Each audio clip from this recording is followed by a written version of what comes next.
Hello, everyone. Welcome to another edition of the Ohio Guys. Here, I'm Trishan Campo, and today I'm being joined by Savanna Menzel. How are you doing, Savannah? Hello. Thank you all for joining us, especially for this being your first interview. We're excited. Yeah. We're excited to have you. So we have some questions we'd like to ask you. First of all, Okay. what is it like working in the industry today? Well, I started working in the industry when I was really young. I was in middle school. Hmm. So, yeah. I I did my first show, Girls in Panzer, when I was 14.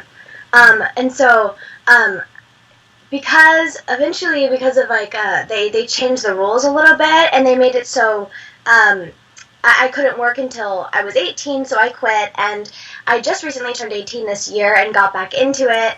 So I've been like doing high school on top of these dubs, and it's crazy, but so worth it. So, but the industry, I would say, because I started working with them when they were ADV Films, so that was a while ago. So it's definitely changed, and they have like a different space and everything. But I feel like I don't know how to explain how it's changed really, but because I've got to spend more time there because of the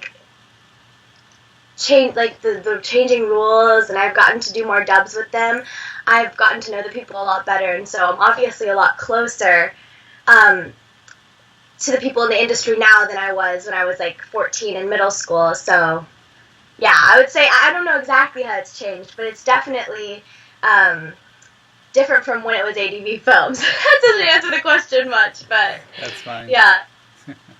That's in your own words. Yeah. All right. So during your time in the industry, what is your favorite show you have worked on? Oh, that was such a difficult question. I think so far I've just had so much fun working on Tata Never Falls in Love with David Wald and that whole group. But it's difficult because I've had fun with doing all the dubs. All the directors are so funny. I'm always laughing in the booth. So it's always so much fun. But with David, I got to go in with like every week. I went in and recorded, or almost every week. And so it was like, I don't know, it was just like, it was always just like, I'm trying to find the words. It was always so much fun, and I just like grew closer um, with the staff and the directors, and specifically like just like hanging out with David was so much fun with Todd, and there was all these inside jokes with like, and so it was a lot of fun recording Todd and Never Falls in Love because I got to grow so much closer, seeing him every week and seeing everyone every week. So yeah, I say that was probably the most fun project I worked on so far. All right. All right. Another question, and this one you really touched upon. What was it like working on Gross und Panzer? Yeah. Well, I was so young at the time. I was so nervous going into the booth initially. Um, and this was like, I knew John Swayze before, and he was like, hey, why don't you audition for this show, Girls in Panzer, and like just like try it out. And so it was like one of the first shows I auditioned for, being so young. And so I was really nervous and everything, but I ended up getting this, oh man, the character's name. I ended up getting one of the Panzer girls. They were part of the Bunny Tank, I believe. So that was like one of the actual name roles I've gotten when I was 14, when I was younger. And so that was crazy, and working with her was wonderful, but it wasn't a lot of lines. I understand, because I was like 14. They wouldn't trust a big part with they wouldn't trust a big part to me, but I I remember just like, yeah, freaking out because I was like, oh my gosh, she has a name. I've never gotten a character with a name before. So that was a big thing, and everyone was really nice and wonderful, and they were just very supportive of me, especially being younger in middle school and like inexperienced, very, very inexperienced. Um, it was very wonderful. It was a great environment. So yeah, I'm really glad I got to work on Girls in Panzer. Oh, Definitely great cast and great little show, for everyone to enjoy. Yeah, I was recently going back and I was watching an episode because I was like, yeah, why not? I was thinking because I couldn't remember. I don't remember how I delivered the lines or anything, so I went back and I watched it and I was like, oh yikes! I mean, it wasn't bad at all, but I was like, you could tell I was a little bit like, ugh, jilty. I mean, but I wasn't bad. I don't think I was awful, but you could tell I was younger. Ugh, memories. All All right, well. Now, show worked on, and this one was directed by good old John Swayze. What was like working on Review Starlight?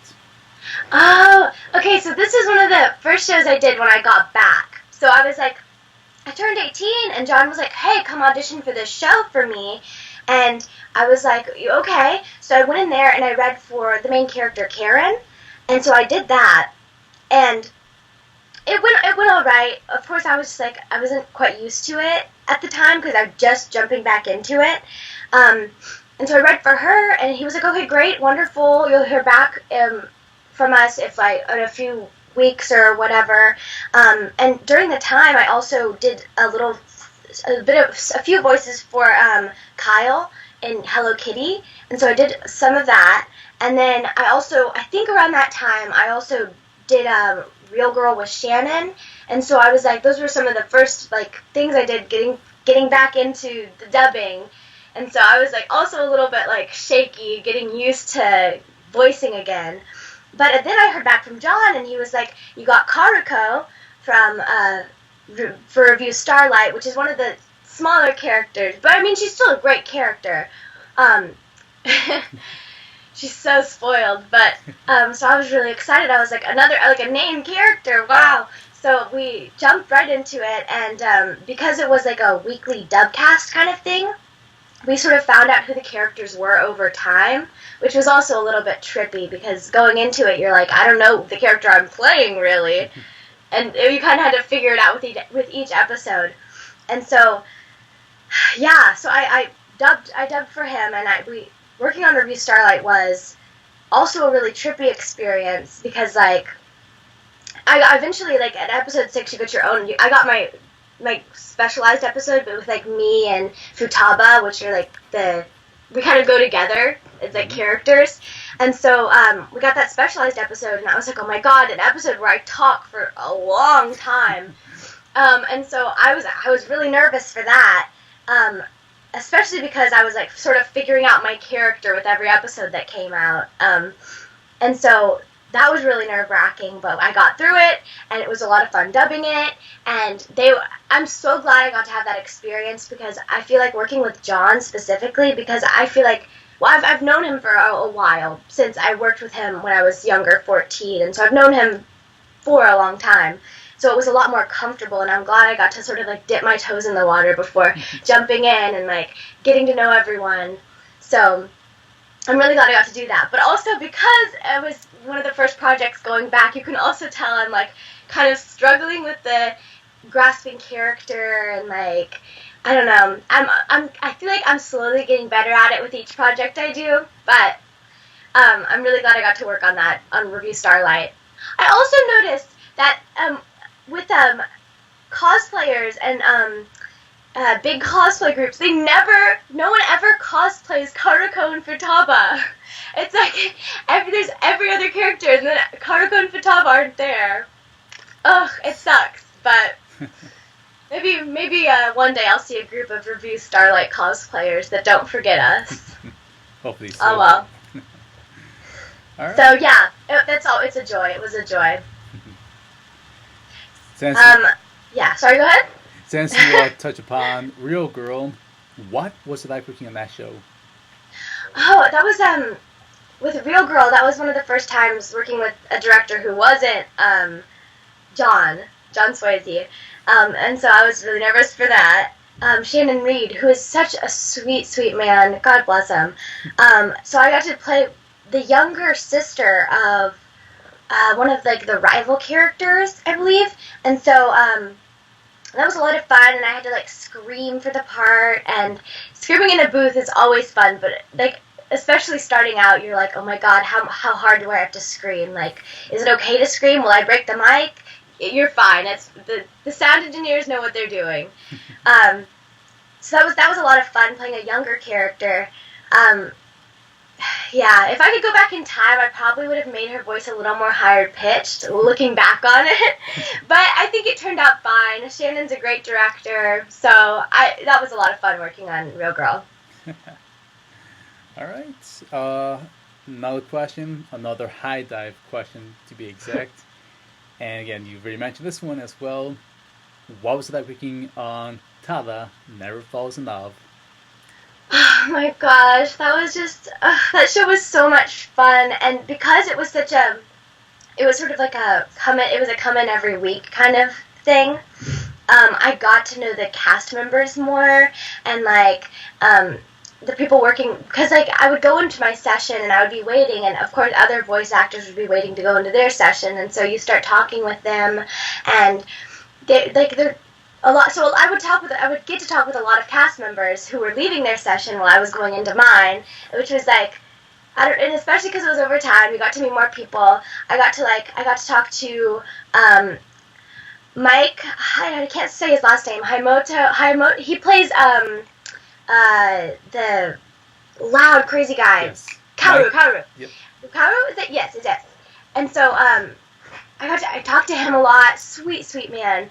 Oh God, and like Avery Smithhart, who's the Alec. What's it? Red hair. Alex. Oh, Alex, Yeah.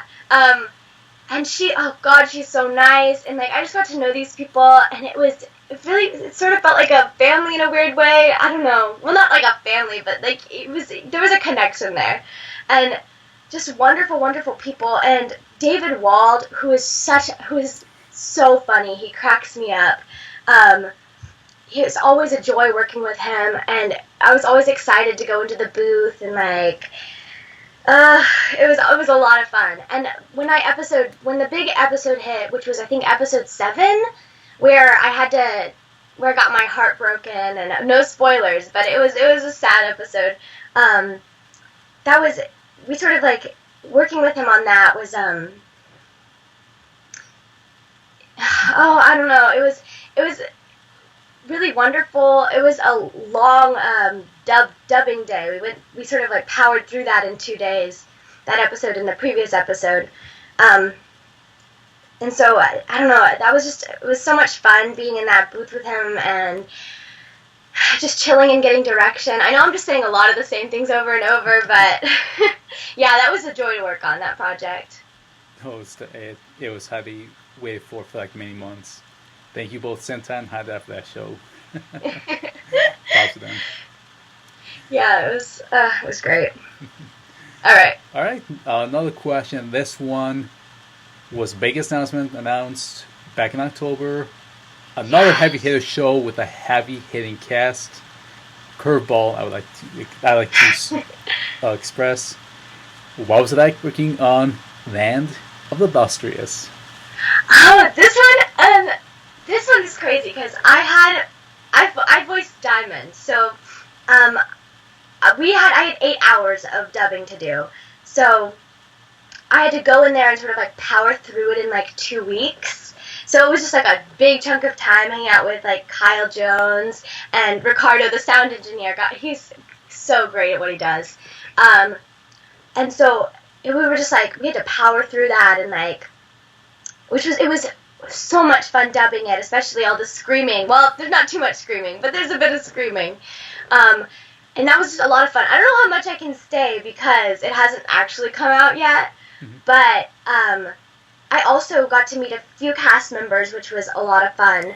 And the crazy thing with dubbing Land of Lustrous is I feel like a lot of the scenes, especially the scenes with Cinnabar, they weren't dubbed yet, so like a lot of it was just like me talking alone, and so I was like, it was a little trippy, especially in like the intense moments where I was supposed to be yelling and there was just nothing coming back. But I think it ended up sounding okay. I can't wait to hear everything when it comes out. hearing the clips that were posted online, I was a little shaken. I was like, hearing yourself is like way different from hearing yourself in the booth. It's crazy. Yeah, no, the other cast members, especially because I didn't get to hear a lot of the other cast members until the announcement was released and the dub clips were shown. So it was crazy hearing a lot of the people I didn't get to hear previously voice act. So that was awesome. I'm so excited. I don't know how much more I can say, but yeah. I hope y'all enjoy it when it comes out, and it'll be coming out in January 22nd, I think. Yes. So I'm really excited for that. All right, and then I would ask the High Dive Show, like to ask you, and this one just came out recently, what's like working on Surdane? Oh yes, Surune. For this show, we haven't finished recording it quite yet, but we're close. I play one of the bow and arrow girls who are sort of in the background, but like they're chilling, they're cool. This is my friend, fellow voice actor Avery Smithhart is also voices one of the girls in this. So it's great. It's working with Shannon was always fun. I usually pop in and do it's like a 15-20 minute session because there's not huge chunks of lines usually. So it's like bits and pieces scattered throughout, but it's a fun role and she's a cute part, and I'm sad for it to end, but we're almost to the end. I hope y'all watch it. I hope y'all keep watching. I'm trying to get through. I'm only on episode 3 right now, watching it, but I think it's a cute little sports anime, and it's fun. So it's fun working on it. Yeah. All right, and now it's time for our funny question that we like to ask everyone. If you can be any character you have played in real life, who will you be? And you can mix and match. That's a difficult question. Probably Daya. Probably because